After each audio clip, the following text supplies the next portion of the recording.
เสียงอุกันมันก็เนิ่นบอกเขาเจอบ่สาวบอกหมดลาแต่เสียงเธอเขาเจอถ้าฟังเธอดีไต่สำเนื้อนี่เจอดีและยังมีคิดเจอมันคงหาเธอ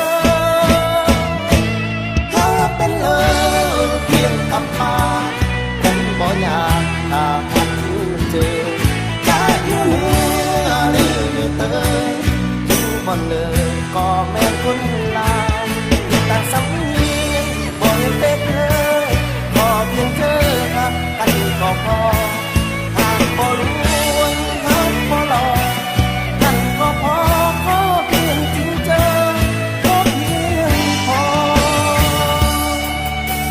เสียงเนอเนอหาเป็นเลยแหละแต่มีเจอหักเดียวหักเขาแล้วบ่สนบอกเดียวเขาคนเดียวสุดเจอขอคนเดียวแต่เสียงเธอเขาเจอถ้าฟังดีได้สำเนึกนี่เจอดีแต่ยังมีจิตเจอมันคงทัก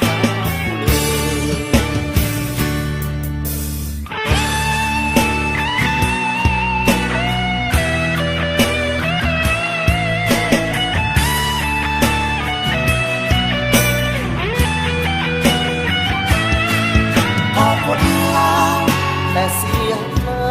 เขาเจอถ้าฟังเธอดีไต่สำเนื้อนี่เจอดีและยังมีคิดเจอมันคงหาเธอเธอเป็นเลยเพียงคำปาผมบ่อยากถ้าหากเจอจะอยู่เหนือหรืออยู่เตยอยู่บ่เลยก็แม่นคนลาวแต่สำเนียงบ่ยังเป็นเธอขอเพียงเจอหักกันก็พอ